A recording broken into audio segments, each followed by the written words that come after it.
Welcome back to our Mishnah Berurah learning. We've been learning about Shabbos. We're going to pause Shabbos. We'll come back to it. Now we're going to focus a little bit on Hilchot Pesach. This past Shabbos, I taught a little bit of halacha around Hilchot Pesach. I'm not going to do the exact same thing for those who were there for that, but I am going to pick up the beginning of where we had started there before. So this is in Hilchot Pesach Siman Tav Kaf Tet. We read Shoalim Behilchot Pesach Kodam LePesach Shloshim Yom.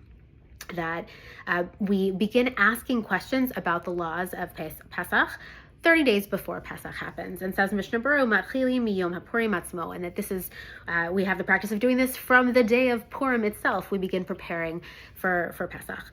And where does this come from exactly? It says Shoalim Behilchot Pesach Shahari Moshe Omed BePesach Rishon Mashirin Al Kol Hilchot Pesach Sheni.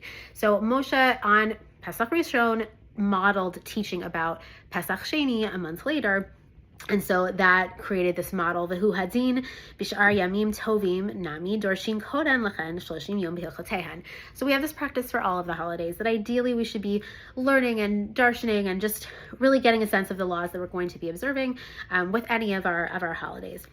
Now, the Gra says that perhaps maybe Batzeretz, Sagi Miyom Aleph B'Sivan, that maybe for Shavuot, learning just starting on the 1st of Sivan might be acceptable. But there's those who say that the Chiyuv of Shloshim Yom, who rak b'Pesach, that learning about the laws of Hilchot Pesach, that's really of all of the holidays, this is the one that you should start 30 days before. Why? Because of the reasons we could probably come up for ourselves, that there's so many different laws that we need to keep. There's a lot of effort that goes. She'elu im enosin otan kilchotean kodem Pesach leilahu takana b'Pesach. There's so many things that if we don't end up doing it before Pesach, we can't actually fix it on Pesach. So the fact that we end up having to do it earlier, that, we really need to begin learning in advance. I think what's really fascinating here is that the question style is really what the Seder becomes. And that's what we talked about on Shabbos. What I want to focus on here, though, is that there's so much we have to do with Pesach that we're preparing for. And so much of that is like a physical preparation. Biur Chametz, we had Hagala Kalim, Afiyat Matzot, Tzchiyat Chitim. There's all of these things that we need to do physically. Do we stop and actually spiritually prepare 30 days before Pesach? When Purim ends, do we make that distinction in ourselves? Okay, now it's time to think about Pesach. Not in terms of the stress that Pesach can bring, but in terms of the freedom that Pesach is supposed to bring up in ourselves, ke'iluhu, as if we had left Egypt.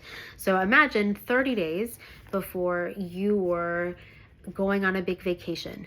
You would be excited for that vacation. You would certainly have booked your ticket already if you want your fares to be low enough. You would, be anticipating and looking forward to the vacation, maybe even planning parts of it. That's how we can look at Pesach this year. Not necessarily exclusively as things we have to do, and admittedly, as someone who will host Sedarim and kasher my home too, I'm with you. It's a lot of work.